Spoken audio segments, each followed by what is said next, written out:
Você está ouvindo o Mundo Agro Podcast, o seu podcast semanal sobre o agro, para ouvir onde estiver. Apresentação, professor Rogério Coimbra. Começa agora mais um episódio do Mundo Agro Podcast, o seu podcast semanal sobre o agro para ouvir onde estiver e quando quiser. E antes de começar esse episódio, você sabe que o Mundo Agro Podcast é o podcast mais tecnológico do Brasil.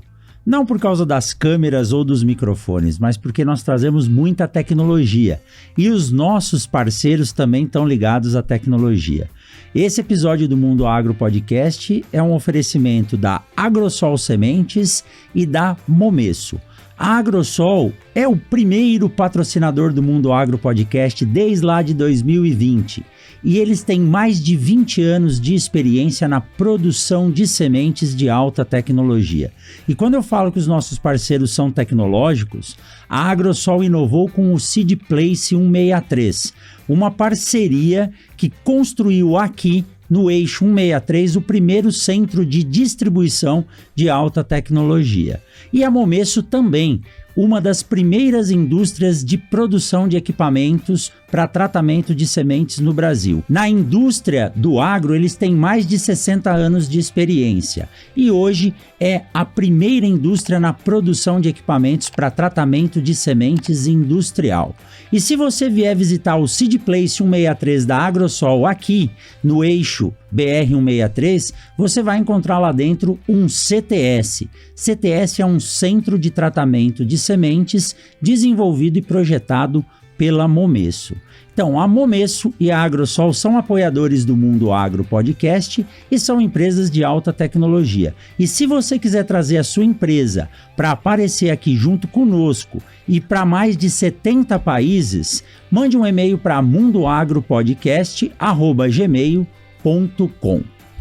Vamos lá, o papo de hoje é especial. E eu já estou até sentindo um cheirinho do que nós vamos falar hoje. Meu convidado é o Hugo Perret. Se eu falei errado, você me corrige, viu, Hugo? Tá certo. Tá certo? O Hugo é um colega, conheci ele recentemente e ele é especialista em cafés especiais, para ficar redundante mesmo. O papo de hoje é sobre café, mas não qualquer café. Aquele café produzido, torrado, moído e tirado certinho, né? Vou dizer coado? Vamos ver, porque tem café coado, tem café expresso, tem café prensado. O Hugo vai contar pra gente hoje. Olha, o Hugo tem muito tempo de experiência na indústria de café, não só na produção, mas principalmente na classificação, torra e preparação do café. Ele é realmente um especialista. Recentemente esteve conosco aqui na UFMT, dando uma aula para o 7º período do curso de agronomia, somente sobre cafés especiais. E me gerou, assim, um problema imenso, porque as turmas que já passaram ficaram com ciúmes e falaram: pô, professor, tem que fazer de novo essa disciplina. Hugo, seja muito bem-vindo ao Mundo Agro Podcast. Muito obrigado. Eu agradeço pela oportunidade de estar abrindo o espaço aí para a gente falar um pouquinho sobre os cafés especiais. É um prazer estar aqui com você. Que joia. Hugo, você vem de Minas, né? Eu sou natural de Três Pontas, uma cidadezinha ali no sul de Minas. Lugar que a produção de café é tradicional, né? O sul de Minas, com as suas montanhas e altitude bem específica, tem uma tradição bem grande no café. Como que começou a sua história, Hugo, com o café? Eu falo que todo mundo começa a história tomando café, mas nós temos alguns amigos, né, que dizem que praticamente nasceram embaixo de um pé de café, que nem o professor Carlos Vinícius, né, falou: o café era o quintal da minha casa, né? Como que é a sua relação com o café? O que você fez para chegar hoje nesse padrão que você tem aí de ser especialista e hoje, né, tem uma empresa aqui em Sinop que, vou dizer para você, tenho orgulho de dizer que tem alguém fazendo café especial em Sinop. Como que você saiu lá de Minas e chegou até aqui? Como que se liga aí a sua história ao café? Bom, é uma história um pouco longa, né? Eu vou começar bem ali do meu início, ali da fase de criança, que eu sou natural de Três Pontas, essa cidade no sul de Minas. E Três Pontas é muito conhecida por duas coisas. Uma é a cultura musical de Três Pontas e a outra, a produtividade de café. Três Pontas foi conhecida durante um período como a capital mundial do café e também já chegou a ser conhecido como a capital mundial da música, né, devido ao Milton Nascimento ser criado lá. Então, eu nasci ali e desde criança a gente já via ao redor da cidade café para tudo quanto é lado, né? A monocultura do café é muito forte no sul de Minas. Três Pontas não é diferente. E quando eu tinha aproximadamente 4 para 5 anos de idade, a minha mãe, muito guerreira, muito trabalhadora, ela fazia de tudo, era doméstica, costureira, o que aparecia ela trabalhava, ela não ficava parada. E chegava o período de férias da escola, que é o período mais forte da colheita. Nessa época, 100% ainda era manual, né? E aí, chegava as férias, para aliviar um pouco a minha avó ali, eu ia para a lavoura com minha mãe. Tinha 4 para 5 anos de idade, que eu faço aniversário em agosto, então no período da safra ali, inverno em Minas, café, a colheita na alta, e a criançada ia junto com as mães. Na época podia isso, né? Então eu com 4 para 5 anos, eu ia com minha mãe para a lavoura de café e ficava ali na barra da saia, ali, da saia da mãe e da saia do café, né? Que aí ficava brincando, tinha hora que ajudava ela. Eu lembro que a gente tinha um hábito de pegar uma folha de café, dobrar ela, com um pauzinho a gente atravessava, fazia os eixos do carrinho e com a fruta do café a gente fazia um carrinho. Literalmente um carrinho de planta de café. De planta de café. E ficava brincando ali, interagia com as outras crianças, mas sempre com cautela devido aos animais peçonhentos que encontram muito no café, né? Então ali eu comecei, foi o primeiro contato que eu tive direto com o café. Com o passar do tempo, eu na escola já, aí eu optei por estudar à noite, que estava uma crise financeira muito grande, meu pai estava com dificuldade de arrumar trabalho fixo, era só bico, minha mãe também, e aí eu fui estudar à noite para poder procurar um emprego. E as Três Pontas, cidade pequena, na época o emprego estava muito difícil, e aí eu optei por ir apanhar café novamente. Nessa época eu já tinha aproximadamente uns 17 anos, e aí eu acordava todo dia de manhã, ia pra lavoura já para trabalhar agora sem a presença da minha mãe, agora eu já ia como sozinho, né? E foi esse o segundo contato que eu tive com o café, já de ir pra lavoura trabalhar como um apanhador de café mesmo, como um lavrador de café. Certo tempo depois as coisas deram uma melhorada, surgiu uma oportunidade de emprego de auxiliar gerais na cooperativa de Três Pontas, era uma montagem num silo de milho. E aí eu fui trabalhar como auxiliar lá. Eles queriam que eu ficasse fixo, mas aí eu vi que aquilo não era para mim. Eu não queria ficar naquele trabalho pesado ali. E aí meu tio me convidou para ir para Varginha, ele é gerente de uma multinacional. Ele falou: você quer ir para Varginha aprender? Eu não consigo te pagar. Você vai ter que ir sem remuneração. Ali eu vi uma oportunidade. Falei: eu quero quebrar esse ciclo da minha família, que meu pai é pedreiro, meu avô pedreiro, minha mãe doméstica, minha avó também. Eu falei: não, eu quero quebrar esse ciclo, eu quero sair disso, né? E aí eu vi essa oportunidade e abracei. E aí, o que acontecia? Como eu não era remunerado, não tinha como eu pagar ônibus, nem van, nem nada. Três Pontas da Varginha dá aproximadamente 30 quilômetros. Eu acordava todo dia, 5h30 da manhã, pegava minha mochila, colocava uma marmita dentro e ia pro trevo. Caminhava aproximadamente 1,5 km, 2 km, ia pro trevo e carona. Muitas vezes eu conseguia carona rápido, muitas vezes eu ficava até mais tarde. Às vezes eu chegava em Varginha, num trevo mais longe do escritório, eu tinha que caminhar 4 km até chegar no escritório. E ali eu fui aprendendo, ali meu tio realmente se empenhou em me ensinar a classificar café, aí acompanhar um embarque de café, a torrar pra gente preparar uma mesa de degustação, de análise sensorial. Eu fiquei nesse período ali por uns 7 meses, indo e vindo, né? À noite, mesma coisa, pra vir embora, né? Muitas vezes eu chegava no trevo, tipo 6 horas, e não conseguia pegar carona. O tempo ia passando, dava 7, 7h30, 8 horas. Aí tem uma cooperativa dos saqueiros que iam de Três Pontas para Varginha trabalhar. E naquele período de safra, tudo muito corrido, eles ficavam às vezes até 8 horas no armazém, o ônibus ficava esperando eles para ir embora. Então às vezes eu ficava ali até 8h30 ali esperando uma vaga no ônibus para poder ir embora. Nisso sem dinheiro no bolso, a barriga vazia de fome. E foi nesse período, assim, 6, 7 meses passando por isso. Aí uma empresa do Espírito Santo estava montando uma filial em Varginha, bem do lado do escritório do meu tio. E aí eu fui, mandei um currículo, fiz uma entrevista com o Heitor e fui contratado. Aí a primeira coisa que eu fiz, eu vou mudar pra Varginha. Eu não vou ficar pegando. Não quero mais esse tempo de ficar em estrada. Aí eu arrumei uma república e fui morar em Varginha. E ali com o Heitor, meu conhecimento aprimorou muito. O Heitor é um cara que ele se dedicou a me ensinar mesmo.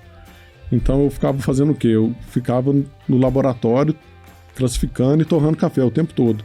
No período de safra, isso é muito grande. O volume é enorme e o café ele é provado várias vezes durante o processo. E os lotes, deixa eu te cortar aqui. Nas sementes, a gente tem que dividir a produção em lotes para ter uma maior especificidade. O café também, né? Quando ele vem, quantas sacas compõem um lote? Porque aí isso vai depender do número de amostra que tem, e aí vai o seu trabalho que você falou de ficar torrando, né? Sim. Se for um número grande de lotes aí, você passa o dia fazendo isso. Sim, geralmente o produtor separa o lote por talhão. Então, às vezes, você vai pegar lote às vezes, de 10 sacas e lote de 50 sacas. 100 sacas. Aí, quando não existe um limite estabelecido pelo Ministério de quantas sacas? Não. Tá. O produtor, às vezes, escolheu um determinado talhão ali para não misturar com outro talhão, para não dar divergência de bebida, pode dar 3, 4 sacas. Aí a gente vai fazer uma análise sensorial dela. E aí na cooperativa ou na empresa você tem que pegar uma amostra de cada e torrar e provar. Você classifica, torra e prova. Você prova para comprar, depois você prova para conferir, depois você prova para embarcar de novo para uma exportação, para algo assim.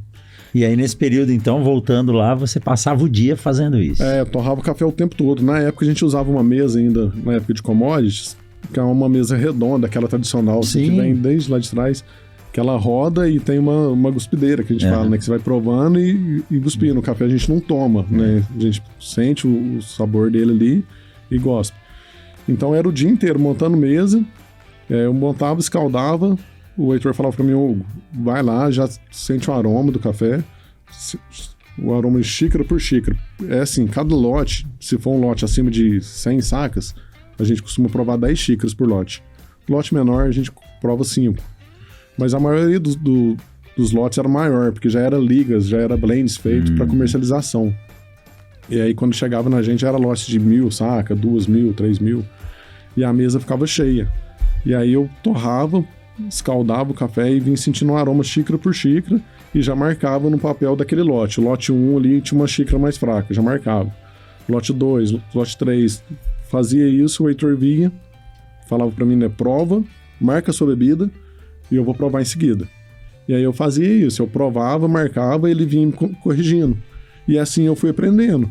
Porque aí ele foi me mostrando, não, isso aqui é uma xícara riada, essa é uma xícara rio, aqui é um duro sujo, aqui não, esse café já é um café fino, já é uniforme, as xícaras são iguais, é um pouco mais doce. Mas nessa época eu ainda não conhecia o café especial. Ainda era o commodities, era o batidão de volume, o intuito era fazer volume. A gente não separava igual é separado hoje os especiais. Isso. E aí fiquei lá na Nick Sobrinho com o Heitor e fui fazer meu primeiro curso para dar uma especializada, que foi no Centro de Comércio de Café, que é um curso que se abrange um pouco mais entendimento de bolsa, como que é feita a conversão ali, porque a bolsa do café, ela é contratos e é libra-peso. E aí tem uma conversão que você tem que fazer libra-peso para poder chegar no valor da bolsa ali. E aí esse curso foi aprimorando a classificação, essa parte da comercialização ali de valores, aspectos de café, e aí melhorou bastante meu conhecimento relacionado ao café. Aí passou um tempo, né? Aí acho que eu fui em 2011, eu fui para Louis Dreyfus, trabalhar no setor de qualidade da Louis Dreyfus. E era a mesma coisa, aí na qualidade da Dreyfus o volume era maior ainda. A Dreyfus compra muito café e é separado os departamentos. Na Nick Sobrinho era tudo junto. Na Dreyfus era separado, era o departamento comercial comprando e o departamento de qualidade conferindo.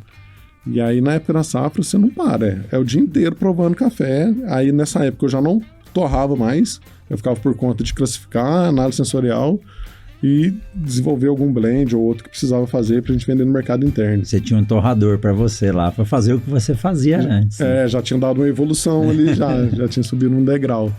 E na Dreyfus, eu tive a oportunidade de fazer o quê? A Dreyfus faz um trabalho muito legal, que é o corte de estoque.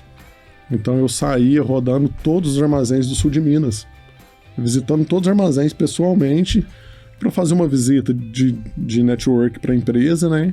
E para a gente ter uma noção do estoque, como que estava na virada de safra ali, que é aproximadamente nessa época agora. Daqui a pouco começa a safra. É feito entre abril e maio ali, o corte de safra. E aí eu visitava várias empresas, vários exportadores. Eu tive a oportunidade de estar em Carmo de Minas e conhecer a Carmo Coffees. Foi a primeira vez que eu entrei num laboratório de café especial. E aí eu fiquei impressionado, porque já não se provava café sentado mais com uma mesa que girava, se provava café em pé. E para nós que estava em Varginha, que o mercado era só commodities, o café especial tinha até meio que um certo preconceito. Muita gente não acreditava no mercado de café especial. Principalmente o pessoal mais tradicional ali, que já estava no mercado há mais tempo. Eles achavam que era algo assim, meio fora da curva.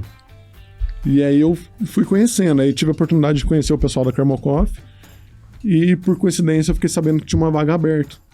Eu mandei meu currículo e fiz uma entrevista com o Luiz Paulo e com o Jacques e fui convidado para trabalhar na Carmo Coffee. Para mim foi fantástico aquilo, assim, era uma oportunidade que eu queria conhecer um pouco mais dos cafés especiais e pegando uma empresa para trabalhar que é a Carmo Coffee, que é referência no mercado, foi uma oportunidade de ouro. Então eu me pedi o desligamento da Dreyfus e fui. E quando fui para a Carmo Coffee fica em Carmo de Minas, uma cidadezinha de aproximadamente 14, 15 mil habitantes, na Serra da Mantiqueira. É uma cidade bem aconchegante, gostosa, mas bem pequenininha, né? E a Carmo Coffee era a principal empresa ali da região e o Luiz Paulo com o Jacques, eles fazem um trabalho muito legal. Eles abriram a porta para o produtor vir para dentro, né? Para trabalhar a melhoria de qualidade e abrir esse mercado de café especial, assim, eles são um dos precursores no Brasil, eu acho que uma das maiores exportadoras de café especial hoje. E ali eu fui aprender a provar café especial. Para mim foi muito marcante, porque no commodities provava para encontrar defeito, provava para encontrar uma bebida riada, duro sujo. No especial, a gente começou a provar café para encontrar qualidade. Então a gente ia procurar atributos, a doçura, o corpo, a acidez, o aroma daquele café. Isso ficou muito prazeroso para mim, porque eu deixei de provar café para encontrar defeito, para encontrar qualidade. É uma virada de chave, né? E é muito mais prazeroso quando você vai procurar algo que é mais saboroso. Né? Então, para mim foi fantástico. Eu tive dois professores muito bons também, que foi o Calixto, que tá até hoje na Carmo Coffee, e a Rose. Então eu provava sempre junto com eles me corrigindo também, porque como era novo para mim, eu tinha noção de defeito, não tinha noção de qualidade, porque café especial a gente trabalha com cafés acima de 80 pontos, são considerados especial. E aí, lá na Carmo Coffee, você prova o café de 88, 90 pontos. Aquilo pra mim era fantástico, aí já nem cuspia o café mais. Ia tomar mesmo o café o dia inteiro, o dia inteiro. E aí ali foi uma virada de chave para mim mesmo, assim. Aí eu realmente me apaixonei pelo café. Eu vi as possibilidades que o mercado de café especial estava me dando, o tanto que isso poderia ampliar. E abracei ali com o Jacques, com o Luiz Paulo, eu aprendi muita coisa. Fui aprender um pouco mais sobre o diferencial de café, sobre qualidade. E foi realmente uma virada de chave para mim trabalhar com café especial. Que joia. Esse entendimento, né, do café especial é algo que eu acho que ainda no Brasil tem muito a crescer, né, Hugo? Porque a tradição do cafezinho, né, o encontro hoje é feito, passa lá no meu escritório, passa no meu trabalho pra gente tomar um café, ou vai lá em casa tomar um café. Só que aquele café, né, eu aprendi com você recentemente que até o coador e o recipiente são diferentes. E eu imagino que você praticamente cresceu aprendendo o que era café numa modalidade, que é o café que a gente chama de café de mercado, de volume. E aí, de repente, você vira a chave e começa a ver a parte boa do café, né? Que quando você fala, vou tomar café sem açúcar, muita gente fala, você é doido? Não, o café é bom. Eu provei lá no seu ateliê que o gosto de açúcar vem do café e não do açúcar que você coloca lá, né? Sim. É muito diferente, né? A gente ainda tem essa cultura por incrível que pareça, trabalhava com muitos produtores e às vezes o que acontecia? O produtor, ele vendia o café bom e ficava com o café ruim para ele torrar, para ele consumir. O cara que faz um cafezão, um café legal ali, ele deixava às vezes o quebrado, o café com um pouquinho mais de verde para ele torrar e consumir e vendia o bom. Né? Então, o café especial vem fazendo muito essa mudança. Essa educação de que o café dá para você tomar sem açúcar tranquilamente. Que legal. Hugo, e hoje você tem o Minas Rock Café, né? Que eu falo que Sinop está crescendo tanto e ter uma produção de cafés especiais aqui é algo que realmente mostra que a cidade está evoluindo. Como que é essa história de ser empreendedor hoje e trazer uma cultura que talvez seja difícil de se implementar, mas eu acho que não, porque Sinop tem uma volatilidade de pessoas, não do Brasil, mas do mundo que passam por aqui. E tem muitas padarias que viraram confeitarias e que hoje tem o café como um dos seus principais atrativos. Hoje mesmo eu fui comprar um pão com a minha esposa numa boutique dessas de pães que abriu aqui, e enquanto ela escolhia, eu fiquei olhando a moça preparando, como que é o nome que a gente dá para quem prepara o café? Barista, preparando o café e o creme, inclusive fazendo o desenho no café. Eu falei, olha que legal o que a gente tem hoje em Sinop, né? E as máquinas de fazer o café expresso, elas evoluíram tanto aí que eu fiquei sabendo, você me disse que elas podem passar longe do preço de um carro, né? Sim. Então, como que é essa questão, né? Esse desafio de você trazer uma visão do café diferente do que é comprar um café já torrado, moído no mercado e você trazer para cá o conceito de ateliê de café, ou seja, fazer o produto sob medida para cada tipo de cliente. Então, aí quando eu saí da Carmo Coffee, eu voltei, só para resumir, eu voltei para Três Pontos para trabalhar na Cocatrel, e aí por um momento eu quis me desligar do café, foi quando eu vim para Sinop. E aí eu cheguei em Sinop, eu trabalhava como vendedor de esquadria de alumínio. Atendia muitos arquitetos e sempre quando eu falava que era de Minas, alguém me perguntava, mas que café que você me indica para comprar no mercado?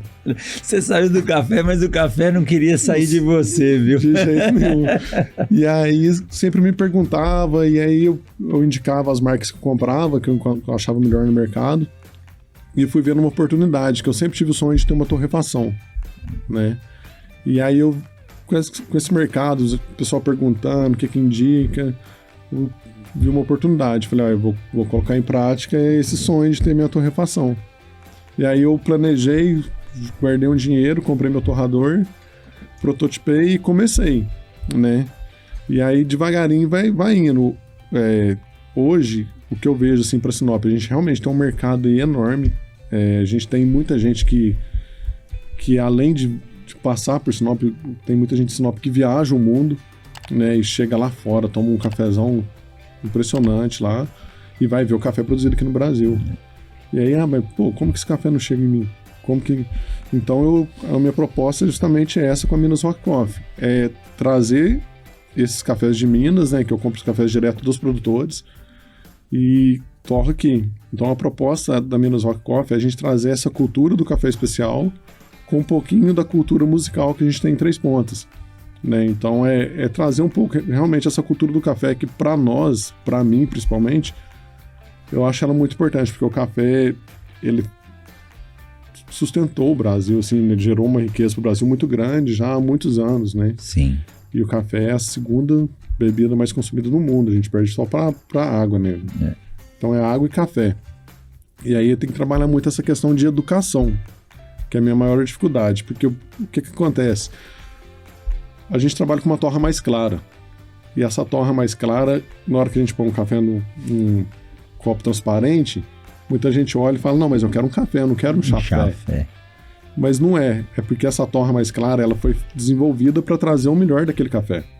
Então o café fica mais claro, né? Mas ali está contendo toda a doçura, todo o aroma dele que o produtor fez lá no campo. Então a proposta nossa na Minas Rock Coffee é dar continuidade no trabalho que o produtor faz no campo. porque ele dedica o ano todo lá a cuidar da planta, a colher no tempo certo. Chega na hora de torrar, se eu faço uma torra que ultrapassa os limites ali, eu vou perder tudo que tinha de bom no café. Então, a nossa missão é justamente essa, é dar continuidade do trabalho do produtor, né? E trazer um pouco dessa cultura do café e da música. Relacionado às máquinas, que você comentou. Sim. Outra coisa que a gente tem um déficit muito grande aqui em Sinop, que são os baristas. Né, a gente tem pouco barista apto a pilotar uma máquina de expresso. E precisa saber, né? Precisa. O expresso, ele é um café que você tem que tomar, ele não pode te incomodar com oxidação na boca. Ele é um café que ele não pode estar extremamente amargo. Quando a gente está falando de café especial, ele é um café que ele tem que estar equilibrado entre acidez, corpo e doçura. É um café que você vai tomar, que você vai sentir mais intensidade devido à proporção de gramas ali relacionada a quantidade de pó e a quantidade de água. Perfeito. Então ele fica um pouco mais licoroso, mas é para ele ser prazeroso. É um café para você tomar com prazer e dá para tomar sem açúcar. Se ele estiver bem regulado, você toma tranquilamente. Hugo, eu acho que é um mercado que já é efetivo, né? Principalmente porque a gente vê a ampliação das cafeterias.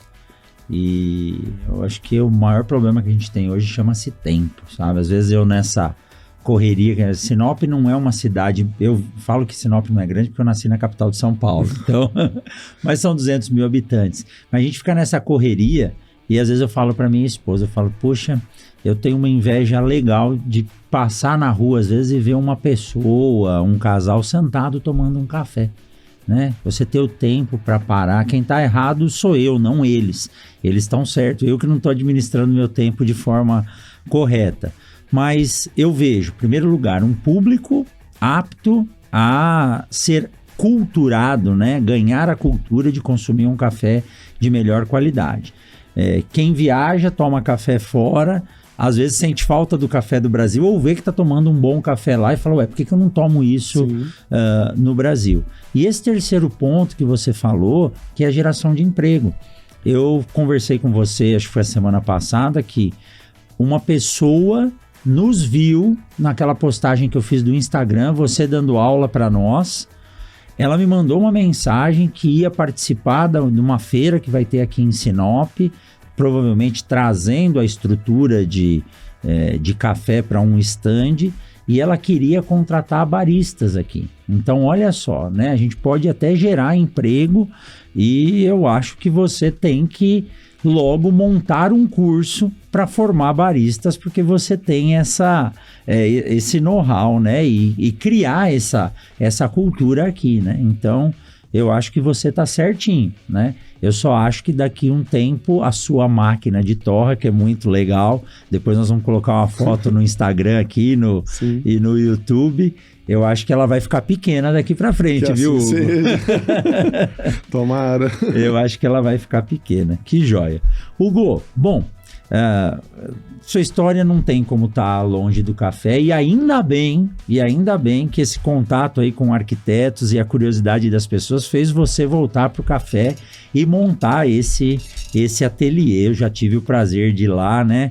Quando eu fui conversar com você, o seu convite, e tomamos um café feito na hora. E eu fui uma das pessoas que já falei de café claro sendo chafé.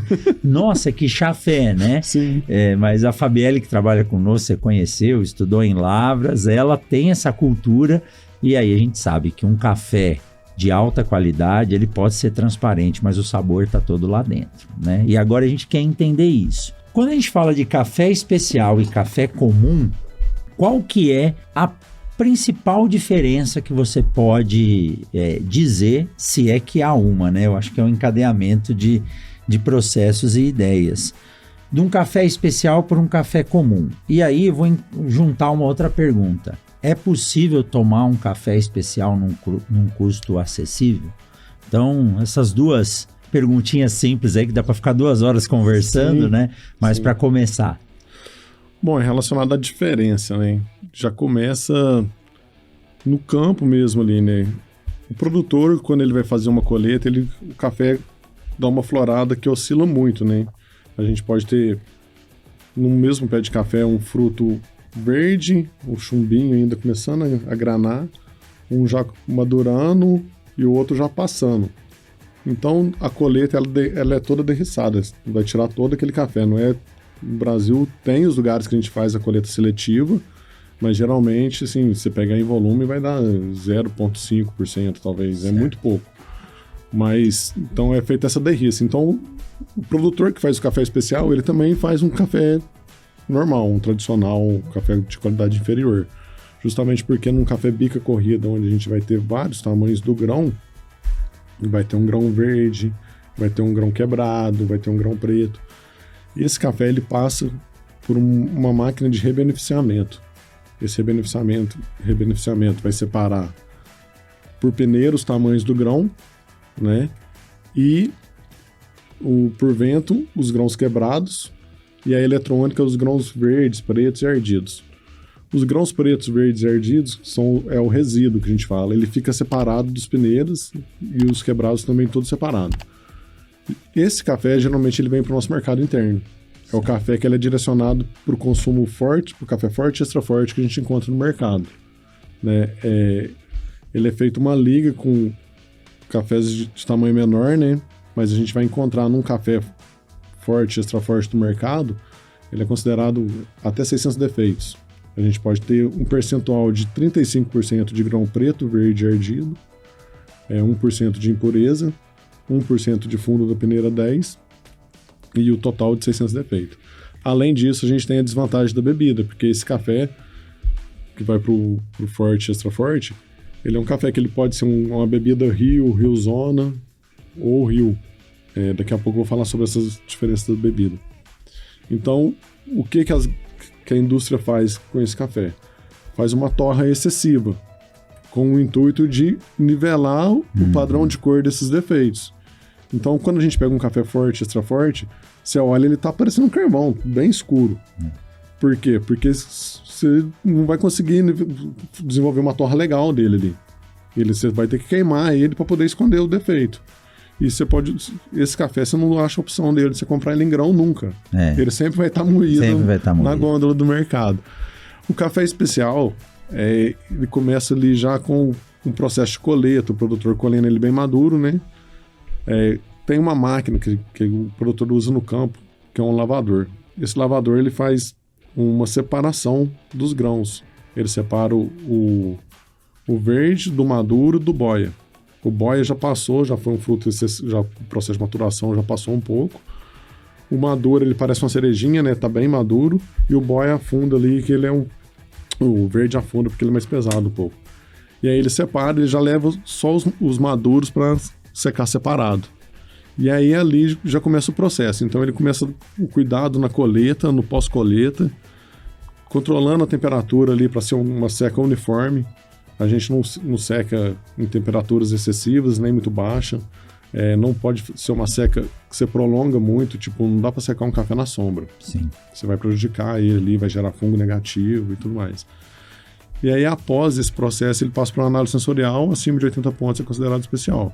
Então aí já começa a separação de qualidade dos dois. Nos cafés especiais, além disso, a gente tem o desenvolvimento da torra. Porque você provou um café, você viu que ele tem um potencial ali, que ele tem um café de 82, 83 pontos, nota de chocolate, caramelo. Como que eu faço para melhorar ele? E aí a gente vai para a torra. O café especial a gente trabalha com torra entre 8 a 15 minutos. E a gente não faz uma torra muito rápida, porque senão vai queimar tudo ali, os voláteis dele, a gente vai perder. Ou se for uma torra muito longa também, você pode cozinhar muito o café e perder alguns atributos. Então é no mínimo 8, no máximo 15. E aí a gente vai desenvolvendo essa qualidade. Certo. Então a diferença está aí, né? Desde do fruto até o desenvolvimento da torra. E o legal é que eu não deixo de comparar os processos com o que eu trabalho, né? Na produção de sementes, no beneficiamento, você descarta o que não é semente, que vai ser consumido como grão. Né? Semente é um uso mais nobre daquilo que foi produzido. No café você não descarta nada também, né? Depois você vai falar das classificações, mas eu lembro do meu professor falando de café chuvado, café varrido, Sim. né? Então, para o café, tudo vai ser utilizado, para tudo tem um mercado, né? Então, até esse grão que não tem qualidade, em um dado momento, como eu te contei a história lá do dono da mineração lá na Holanda, que precisava dar um café extra forte para os caras que trabalhavam a 400 metros embaixo da superfície do sol, senão ele não sentia o gosto. Então, quer dizer, de uma planta ou de um talhão ou de uma lavoura, pode sair café especial e pode sair também não vou dizer que é o resto, que é o coproduto, que é o café normal. Sim. Melhor para aquele produtor que consegue tirar uma porcentagem maior de grãos de melhor qualidade, né? Sim, não, com certeza. Mas aí ele vai depender muito do clima, né? Clima, manejo, tudo. Você sabe disso melhor do que eu. O produtor, ele tem uma empresa a céu aberto. É verdade. Então ele demanda do clima tá bom, de chover no tempo certo. Então já começa ali. Se você tem um ano que você tem 2, 3 tipos de florada, né? Geralmente a primeira florada do café é setembro, depois tem uma mais uniforme em outubro, depois uma em novembro, uma outra um pouco menor. Mas geralmente a florada mais forte é a segunda, que ela dá ela é mais uniforme. Mas tem ano que você tem intempéries climáticas que as 3 vai sair na mesma proporção. Então você vai chegar num pé de café, você vai ter um percentual de verde e maduro e passa quase que a mesma coisa.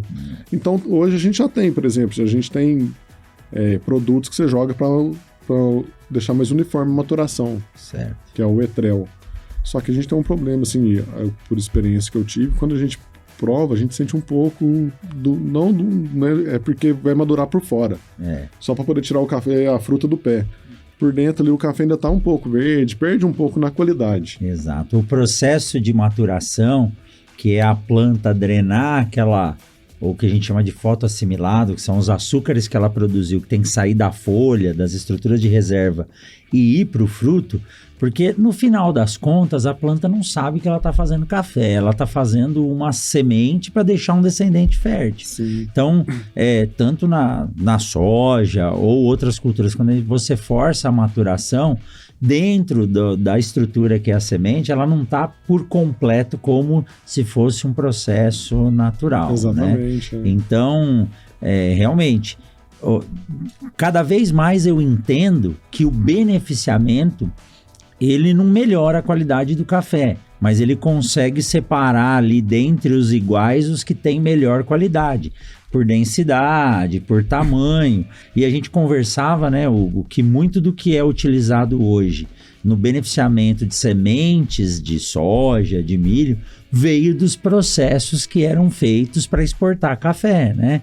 Até tem uma história que eu quero que você conte para nós depois de forma mais detalhada o que é o café Moca, né? Que eu não sei se tem a ver com o bairro da Moca em São Paulo ou se é Moca porque que é um só, mas o beneficiamento consegue fazer você separar o Moca dos grãos comuns, né? Sim. O Moca, ele é um defeito fisiológico da planta. A planta, por alguma deficiência ali, ou hídrica, ou tratamento, alguma coisa, ela aborta uma semente. Então, quando ela aborta o fruto ali, ele vai dar 2 sementinhas, né? Quando ela aborta uma, aí cria-se o Moca. Então, o Moca é uma deficiência da planta, não se sabe ao certo, assim... Bom, pode ser que já tenha e eu ainda estou por fora dessa informação, mas não se sabe ao certo por que isso acontece. E estima-se, sim, vai ser, lógico, entre safras, mas estima-se que às vezes de 7 a 10% dos frutos de uma planta tem essa característica. Tem essa característica. Inclusive, igual eu comentei contigo, lá eu estava em Minas agora, o meu tio mostrando para mim com a experiência que ele tem, ele pegou um fruto e olhando para ver o percentual que estava tendo de moca verde. Eu nunca tinha visto isso. E aí ele foi me explicar que justamente por causa do final do frutinho ali, né, redondinho, ele dá tipo, não sei se tem um nome específico, mas é como se fosse um umbiguinho ali da semente. E aí o Dom Moca, ele fica pro lado. Porque aí, um dos lóculos está vazio, né? Aí dá para identificar visualmente ali, se pegando o fruto e olhando. Foi uma coisa nova mas que eu aprendi. É totalmente, assim, você vê que a experiência do dia a dia, ela ensina muito que a gente precisa na academia. O fruto do café, que é chamado de drupa, é um fruto que tem 2 lóculos, então ele é feito para dar 2 sementes.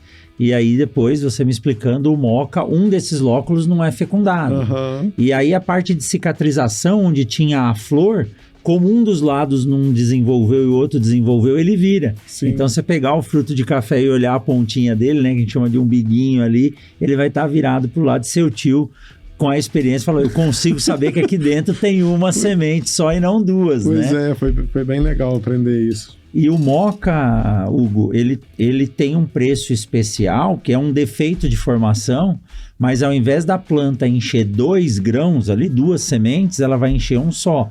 Então é um café que ele pode ser mais doce, pode ter melhor qualidade. Sim, e isso é muito recente, porque até pouco tempo atrás o mercado de exportação não gostava muito do moca.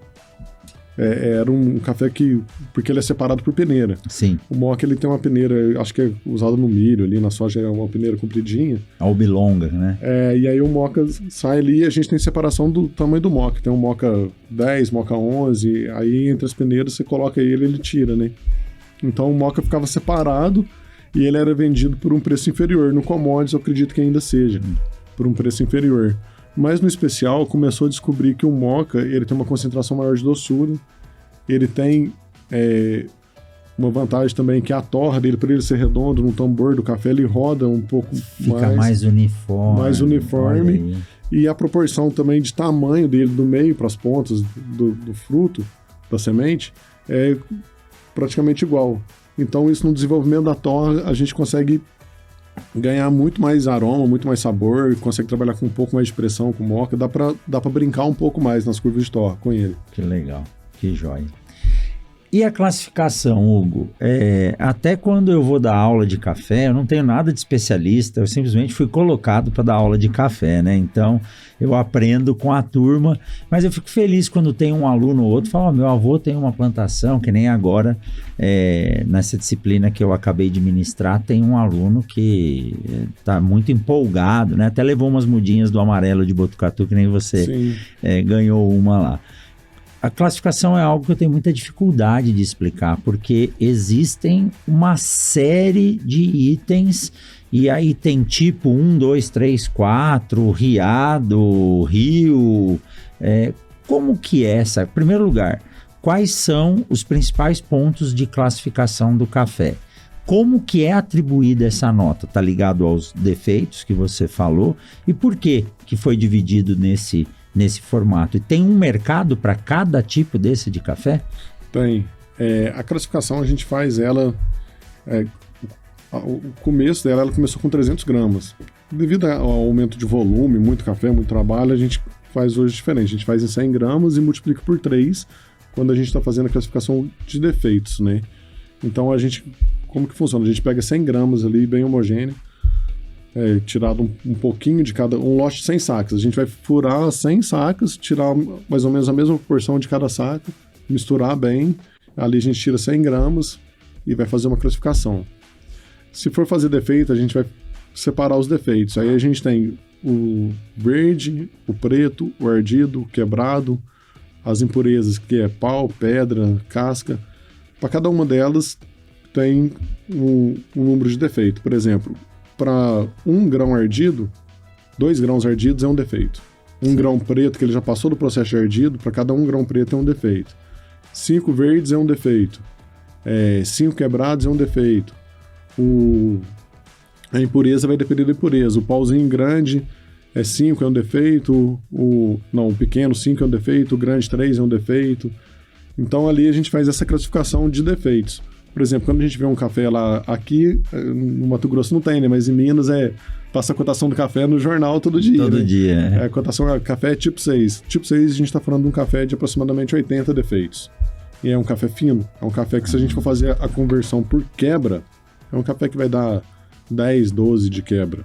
Certo. Então, quando você vai apontando os defeitos, você vai dando essa nota para ele, a soma dessa nota coloca o café dentro de uma faixa de classificação. Sim. Na verdade, todo café sai com pontuação máxima. Os defeitos vão tirando esses pontos dele, né? Teoricamente, sim. E aí, a gente vai fazer uma análise sensorial para poder ver se esse café ele vai se classificar como commodities, né? Ou se ele já vai entrar como especial. Aí a gente tem as separações de bebidas. A Rio é a pior, que é o Rio Zona ali, tem algumas regiões bem específicas que o mais que o produtor se dedique, a altitude, a umidade interfere muito e dá o rio de pé, que a gente fala. Você olha o aspecto do café, ele é bonito, mas na hora que você vai provar ele tá fenólico, que a gente fala, né? É um sabor bem desagradável. E o rio tem alguma coisa a ver com água suja de rio? Água ou veio esse nome? Se eu não estiver enganado, o nome do rio, acho que foi relacionado a uns cafés que se produziam no Rio de Janeiro, devido à qualidade. Ah, tá, entendi. Acho que ali, devido à umidade ali do mar e tudo mais, acho que dava uma qualidade muito ruim. E aí nomearam o rio devido aos cafés do Rio de Janeiro. Pode ser que eu esteja enganado, mas acho que é isso mesmo. E aí, o pior é o rio, aí a gente tem o riado, o duro e o mole. Então, por exemplo, uma cooperativa que tem um volume muito grande, passa por um processo de análise sensorial ali, identificou-se que aquele café é mole. Então, opa, peraí, esse café é mole, ele tem potencial talvez para ser um café especial. Então, vamos mandar ele para uma outra análise em outro laboratório. Por quê? Porque ali vai fazer uma primeira filtragem. O volume é muito grande. Você pega uma cooperativa igual a Cocatrel em 3 Pontos, 2 milhões de sacas de café. Nossa, é muita coisa. Então, prova café. Na época da safra, o provador prova café o dia inteiro. Então, a bebida dura é um de pior qualidade e a bebida mole é um de melhor qualidade? Ou posso ter bebida dura de boa qualidade? Não, você pode ter uma bebida dura, porque tem um duro sujo. Por exemplo, o duro sujo, o que acontece? Às vezes um café que foi seco no terreiro de chão. Certo. Terra batida. Só no aspecto a gente consegue identificar isso. Uhum. Você consegue ver se um café ele foi bem seco ou mal seco só no aspecto. Isso é coisa que faz o café ganhar ou perder preço também. Se ele tem desuniformidade, se ele está às vezes com algum grão um pouco mais úmido ou outro mais seco, isso interfere na torre, isso interfere em tudo. Então, no aspecto, a gente já vai classificando. Aí, o aspecto desse café é um verde uniforme. Esse aqui já é um café que está manchado. Aqui ele já teve um deságio. Na classificação dele, os dois deu a mesma quantidade de defeito. Só pelo aspecto de cor ele já perdeu. Uhum. Aí vai para a análise sensorial. Se você provou o café, ele tá bebendo o duro, limpo, ele vai beber as 10 xícaras duras, limpa, você vai sentir um pouco de doçura, um pouquinho de acidez. Ele tem que estar uniforme. O duro sujo, às vezes, já pega um pouquinho de terra, uma xícara verde, já é um duro que ele não tem defeito riado nem rio. Mas ele é um duro sujo, que a gente fala. Certo. Que dá uma pequena desvalorização também, mas aí vai depender muito da empresa que está comprando, porque vai blendar ele em outro melhor e isso vai se esconder. Vai sumir, né? Vai sumir. Essa é a mágica que muita gente da qualidade faz. O cara que está na qualidade, às vezes, ele tem que fazer essa mágica. O comercial compra, ele tem que vender, ele tem que entregar. Então, às vezes, ele vai ter que fazer um blend ali para poder sumir com algum defeito, para poder melhorar algum café, para poder ir para exportação. Colocar ele no mercado. E aí, no especial, a gente já muda totalmente. Ali, o especial, a gente já vem fazendo uma análise sensorial, já sentindo um aroma. Para você ter ideia, quando eu trabalhava com commodities, quando a gente montava a mesa, era tudo corrido, né? A gente pegava uma colher de provar, pegava as xícaras, já colocava no moedor e já ia montando a mesa, assim, aquele negócio muito rápido. Já montava. No especial, não, a gente pesa xícara por xícara. Então, a gente usa uma xícara de aproximadamente 150 ml. Para cada xícara, cada casa tem um padrão, mas o padrão pela SCA mesmo, se eu não me engano, é 8,3 gramas.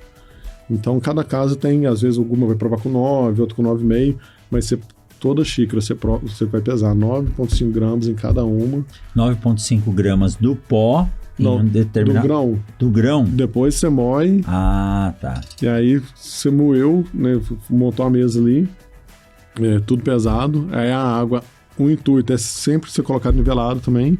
E aí você vem fazendo essa análise. E na prova, Hugo, você não coa o café nem nada. Você joga o pó, torrou, moeu, você joga o pó coloca o pó na água ou a água no pó e aí separa aquele sobrenadante, é aquilo que você prova. Né? É feito dessa forma.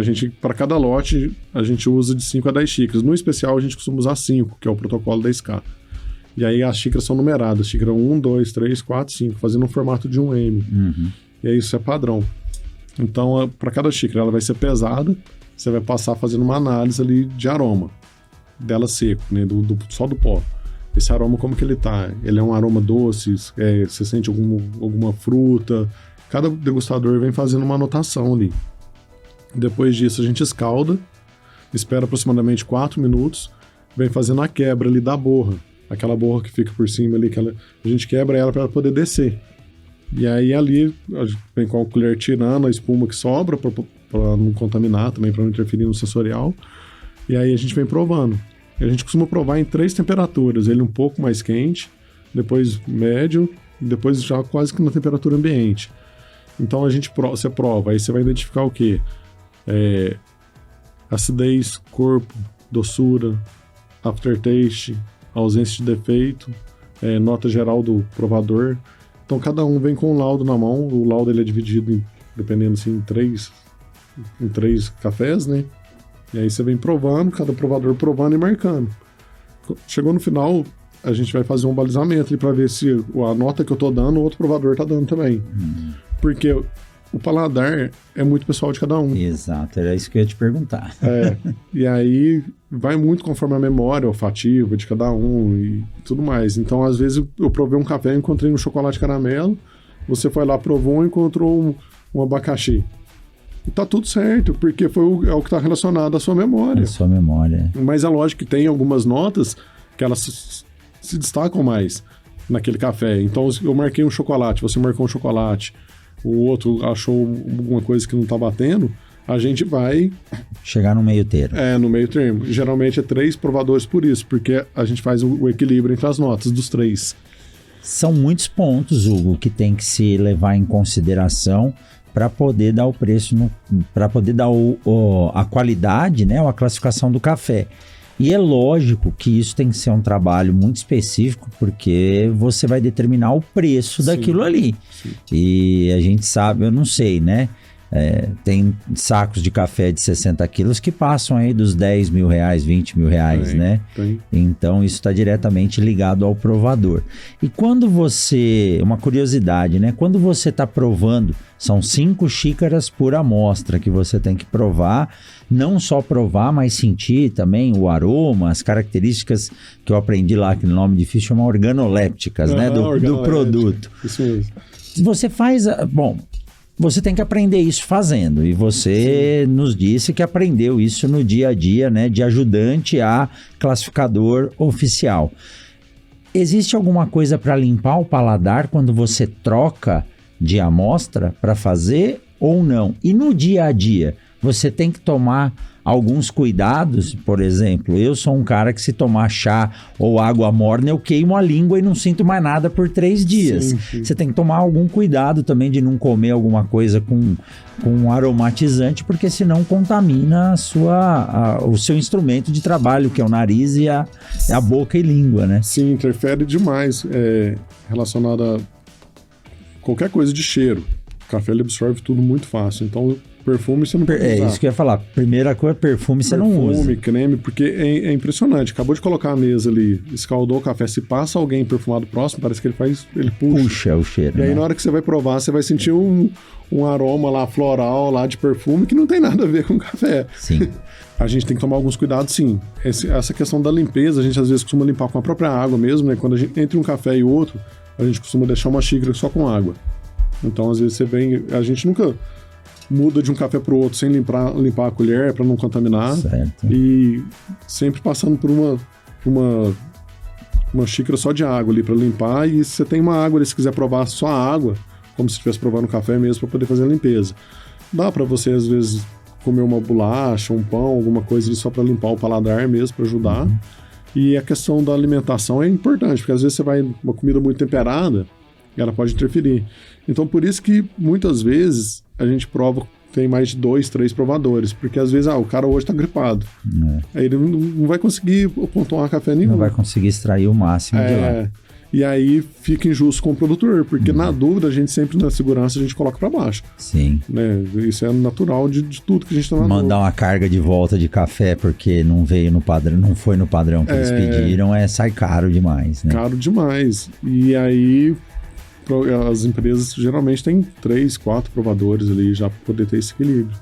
Então isso aí já nos ensina uma coisa que eu sempre tive dúvida, né? Quando você chega na cafeteria e pede um café, vem o café e um copinho, que parece um copinho de cachaça, mas não é cachaça, né? Com água com gás. Aí eu nunca sabia se eu tomava água antes ou depois. Então, pelo que você falou, primeiro a gente toma água para limpar o paladar e depois prova o café para poder saborear realmente aquilo que você está tomando. Né? Exatamente. O intuito é você tomar uma água para apreciar um café legal. Não é pra você tomar água para tirar o gosto do café que você tomou. Então, pode ser, né? Dependendo do café que você tomar, você tem que tomar água depois para limpar o paladar, né? Exatamente. Mas que joia. Hugo, tem uma escola hoje, tem algum lugar que ensina o jovem a trabalhar com o café, desde fazer a torra até ser provador, ou não existe isso no Brasil?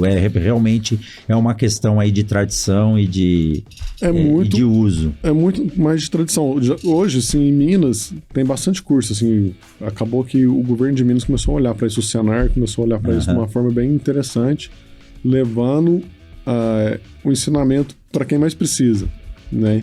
Então, hoje em Minas tem associação de classificadores, né? E uma cooperativa, uma associação de produtores está com uma demanda que precisa levar um curso de classificação, eles mandam alguém lá para poder fazer um curso. Então, isso tem melhorado muito em relacionado ao conhecimento do produtor, porque o produtor ele deixou de ficar só na mão do atravessador. Hoje ele já sabe provar o café dele, já sabe classificar, ele não está dependendo só de especulação em cima dele, ele sabe o que a mercadoria dele vale perante o mercado, né? E hoje tem sim, até alguns anos atrás não tinha. A gente aprendia, era na marra mesmo, na prática ali, mas com o tempo isso vem crescendo cada vez mais.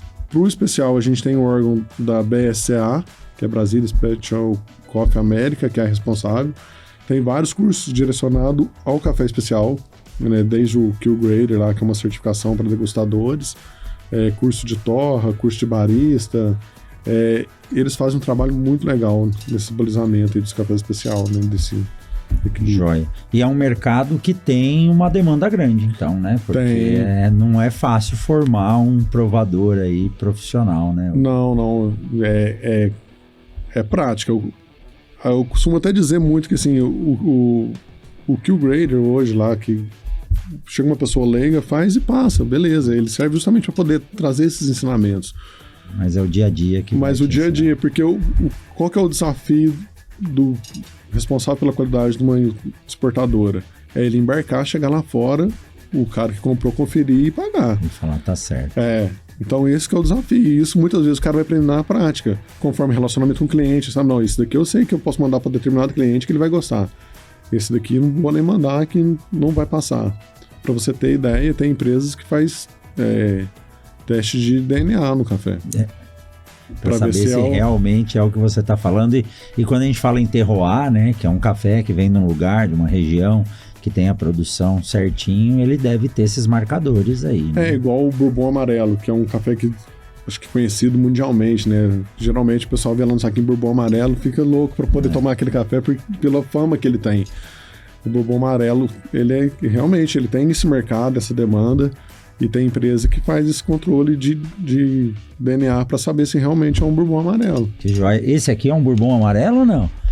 Não, esse café aí é um Catuai Amarelo. É um Catuai Amarelo.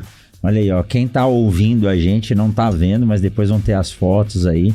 O Hugo nos presenteou aqui, eu e o Marcelo, que é o nosso operador aqui da infraestrutura, né? Ele trouxe para nós aqui um café especial 100% arábica, com torra artesanal, e eu vi aqui frutas amarelas. Eu tenho em casa, 2 pezinhos de café amarelo, não sei qual é, porque eu achei num sítio de um colega aqui em Sinop, mas tá aí, nós vamos falar já como que faz para chegar nesse café, né, Hugo? Sim. Mas fica a dica então, né? Você, jovem ou não jovem, mas que queira buscar uma profissão que está demandando muita necessidade ainda, né? Há uma oferta grande, vá procurar e vá buscar esses cursos aí, Senar ou o que for, porque tem uma demanda gigantesca para quem é conhecedor tanto do processo quanto da classificação. E aí eu nem falo em operação de torra, isso tudo aí, acho que nós vamos ter que fazer um episódio lá no seu ateliê para mostrar o seu equipamento, né, Hugo? Vai ser um prazer. Hugo, eu consigo comprar um café bom no mercado? Quais são as dicas que você deixa para quem está nos acompanhando aqui de como escolher um café que vai surpreender a sua mãe, vai surpreender a sua avó, a namorada, a esposa ou seu filho? Olha, hoje é possível a gente encontrar cafés gourmets. O especial no mercado vai ser um pouco difícil, porque o especial geralmente a gente trabalha com essa demanda de um café com a torra mais fresca, com a moagem mais fresca. Muitas vezes a gente chega no mercado, o café que está na gôndola ali já está moído há algum tempo. Sim. Ele pode ter sido um café bom, foi com a torra legal, só que como ele já foi moído há algum tempo, ele já foi perdendo alguns atributos. Vai oxidando. E quando chega na xícara, você já perdeu bastante coisa daquele café. O especial, a gente costuma fazer o quê, né? O café ele é uma cápsula de aroma e sabor. E quando a gente moe ele solta toda aquela riqueza dele, né? Então a gente costuma moer o café na hora, né? Eu tenho meu moedorzinho lá, você viu aquele dia, pra onde eu vou, eu levo ele. Eu vou fazer um café, faço a moagem na hora, porque aquilo vai enriquecer muito mais, vou conseguir tirar mais daquele café. Mas a gente consegue comprar alguns cafés gourmets, sim. Especial no mercado vai ser um pouco mais difícil. Especial tem que procurar o Hugo, que aí você consegue fazer, né? Especial tem que ser. Né? É isso aí. Porque, assim, primeira coisa, o café tem que ser moído na hora. Esse seu moedor é muito legal, depois você precisa indicar a gente onde conseguir, mas tem que aprender a fazer também. Sim. Porque eu vi você fazendo, você tem uma balança que pesa, que dá o tempo, tem todo um processo, né? Antes de finalizar, então, nos dá uma dica aí, ou quais são os tipos de extração, né, do sabor do café na infusão.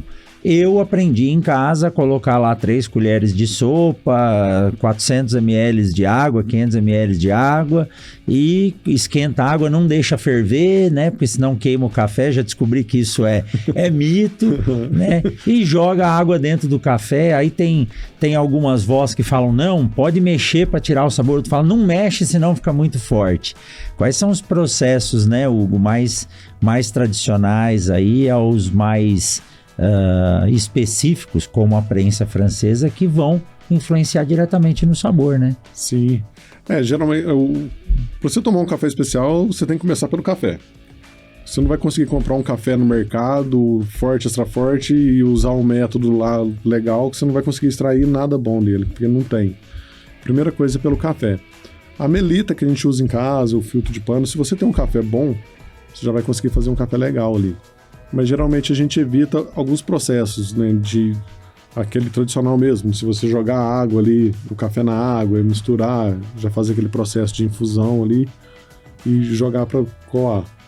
Não que tá errado, é um método que a gente vai perder um pouco do café. Né? Geralmente o café especial a gente costuma trabalhar como? Eu uso para poder começar a entender o café 10 gramas para 100 ml.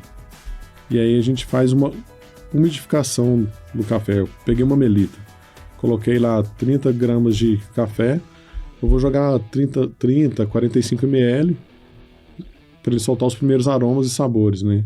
Antes disso eu faço uma limpeza do filtro. O filtro de papel, às vezes ele tem algum resíduo de celulose, passo uma água quente ali para poder limpar. Essa água ela vai servir para limpar e vai servir também para poder preservar os primeiros aromas, sabores que o café solta. E pré-aquecer, às vezes, o recipiente também. Também, né? Ela serve para essas 3 coisas, né? Para pré-aquecer, para limpar e para a gente não perder os atributos do café. Porque os primeiros, quando você fez essa umidificação, o café ele vai soltar os aromas e o sabor dele. Se o filtro ele tá seco, vai absorver. Tudo vai ser absorvido pelo filtro e não vai para o café. Exatamente. Então aí a gente fez essa umidificação, 35 segundos, espera. Depois a gente vem dividindo em ataques. Então a gente coloca um ataque ali, coloquei 40 ml, aí eu vou completar 150 ml em um ataque, espera abaixar, completo com mais 150 ml aí, fecho nos 300 e espera baixar. Por que a gente vai fazer um ataque? A gente nunca joga água de uma vez. Porque se a gente jogar água de uma vez, a água pode encontrar um caminho mais fácil ali e você perder, não extrai nada. Então a gente vem jogando aos poucos, justamente por isso, para a água ir descendo mais uniforme. Então isso daí já muda totalmente o café. Dentro disso a gente vai trabalhar com o tempo, né? Aí a gente falando em você extrair realmente o melhor do café ali. Geralmente o filtrado a gente trabalha entre 3 a 4 minutos no processo de filtragem. Os primeiros aromas que a gente vai... O primeiro aroma, sabor que a gente vai extrair no café é a acidez. Então uma extração muito rápida, você vai deixar o café um pouco aguado, um pouco sem corpo, com acidez mais alta. Uma extração média ali, né, você já começa a trazer um pouco de doçura, um pouco mais de corpo, já vai se equilibrando. Se vai ficando uma extração muito longa, a gente já começa a extrair um pouco de cafeína, porque a cafeína ela vem relacionado com o tempo de extração, né? E aí vai amargar, porque a cafeína faz o café aparecer um pouco mais do amargor do café. Então a gente toma esses cuidados básicos ali nos filtrados.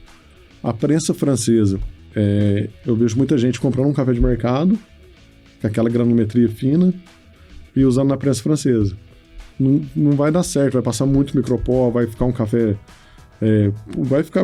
Pode ficar legal? Pode, mas você ainda não vai extrair o máximo dele, porque a prensa francesa a gente trabalha com a granulometria mais grossa. Pra realmente ela segurar, né? Porque vai tá tudo misturado. Né? Vai estar em infusão, a gente vai deixar em infusão ali 3, 4 minutos. Então ela com a granulometria mais grossa, a gente consegue trabalhar esse processo de extração ali da infusão mais lento e extrair um café mais saboroso, né? E então é isso, a gente tem esses macetinhos que a gente usa ali. Um defeito que eu vejo muito, assim, que é até pessoal, que eu acho isso muito... A gente vai comprar um café no mercado, às vezes ele tá muito fino. Aquela mágica que você vai fazer, não passa, o café não demora 1 hora para você extrair um café. Geralmente a gente usa moagem fina e expresso, porque tá trabalhando pressão, a gente vai conseguir trabalhar melhor o café ali, trazer equilíbrio. Para os filtrados é moagem média. Vai lembrar um açúcar cristal. Perfeito. E para a prensa francesa, ali, para alguns métodos, a gente já usa uma moagem grossa que lembra uma farofa. Uhum. É a comparação que a gente faz. Um sal mesmo ali, que é às vezes do expresso, um açúcar cristal e uma farofa ali, que é as granulometrias para a gente começar. Mas dentro disso, a gente consegue trabalhar muito. Temperatura da água, todo mundo me pergunta. E a água interfere? O que vai interferir se pegar uma água da torneira com cloro. Aí vai arrebentar o seu cafezão, esquece. A água tem que ser... pode ferveu, desliga. Não tem problema, geralmente a água começa a perder 1 grau. Depois que ela ferveu, você desligou ela, cada 1 minuto ela perde 1 grau. Então ali ela vai ferver aqui na região nossa, acho que em 95, 96 graus, por causa da altitude, né? Então ferveu, desliga. Mas não é recomendado jogar água borbulhando, fervendo no café, né?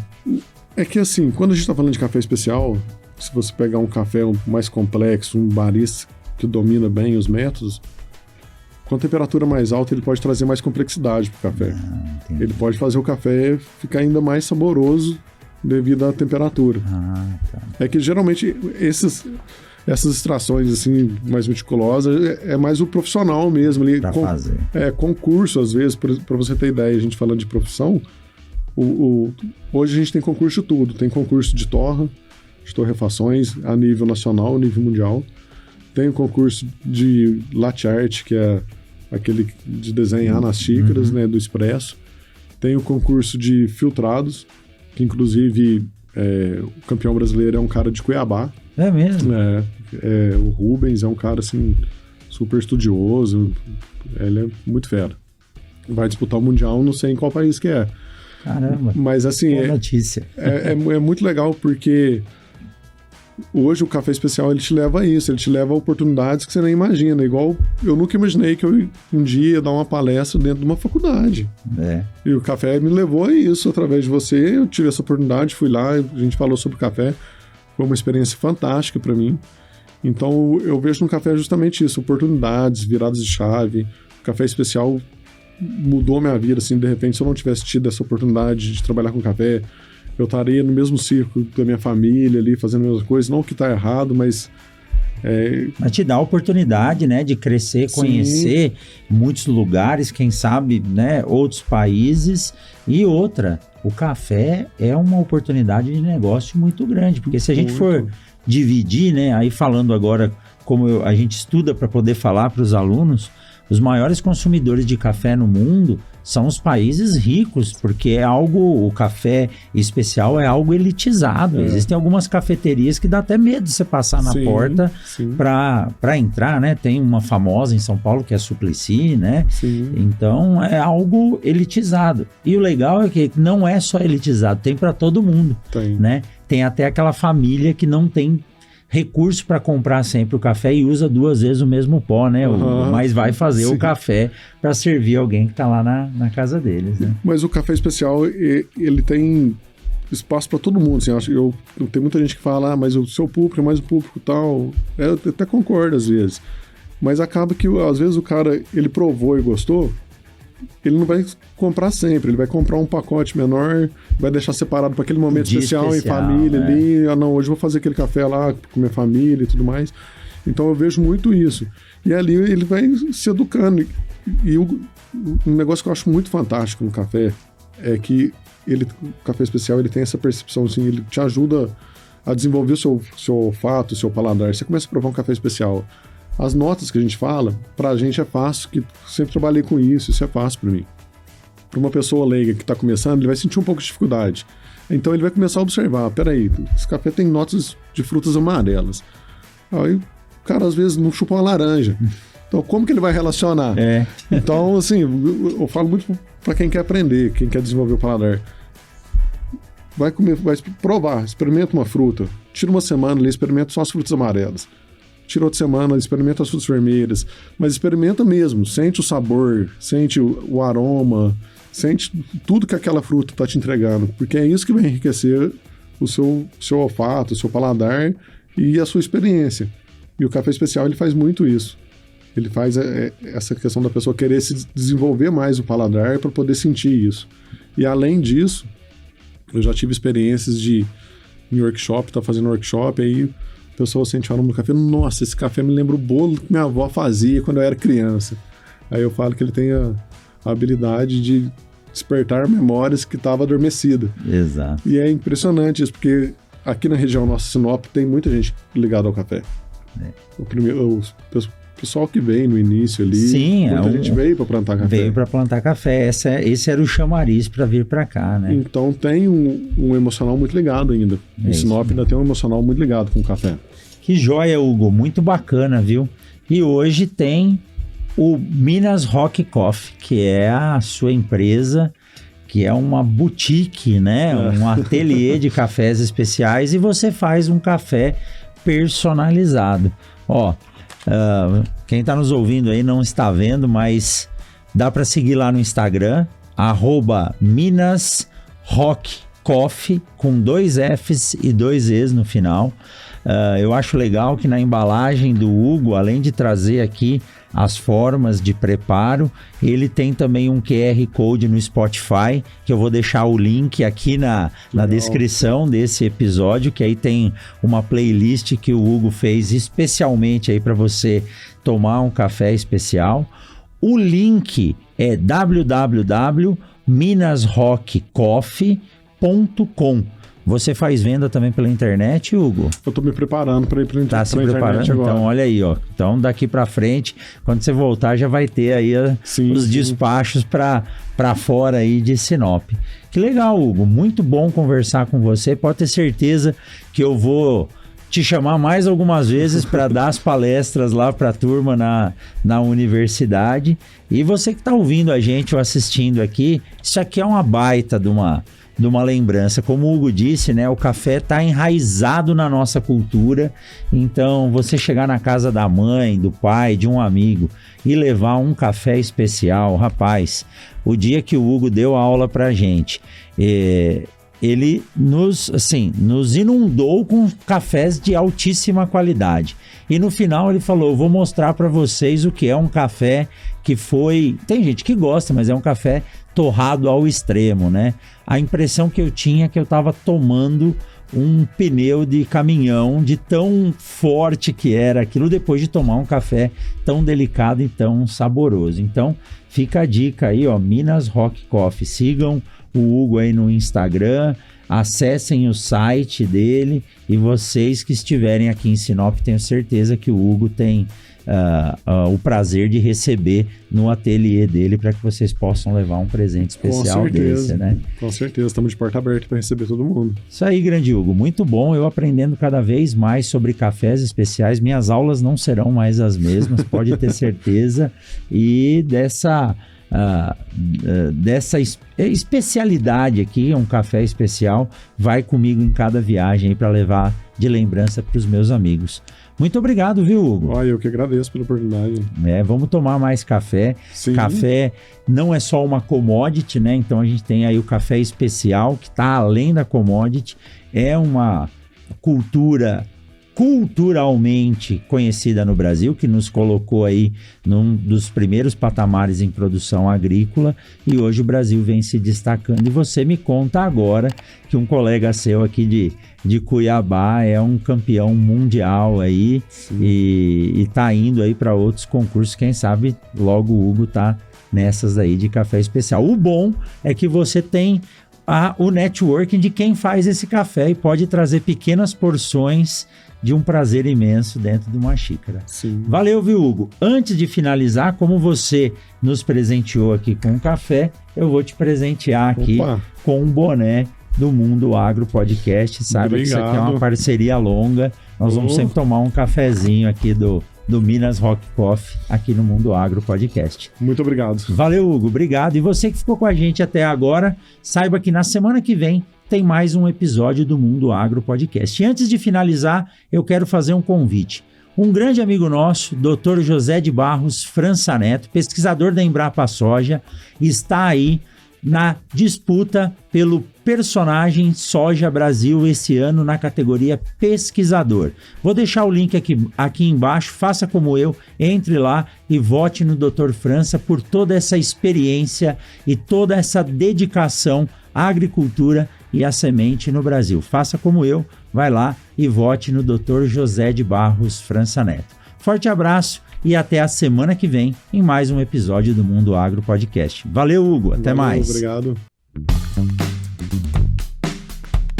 Você acabou de ouvir o Mundo Agro Podcast, o podcast semanal sobre o agro disponível na sua plataforma de áudio preferida e agora também no YouTube. Siga o podcast no Spotify ou na Amazon, assine no Apple Podcasts, se inscreva no Castbox e favorite na Deezer. Assim você receberá uma notificação a cada novo episódio publicado. Eu sou o professor Rogério Coimbra e encontro você na semana que vem em mais um episódio do Mundo Agro Podcast.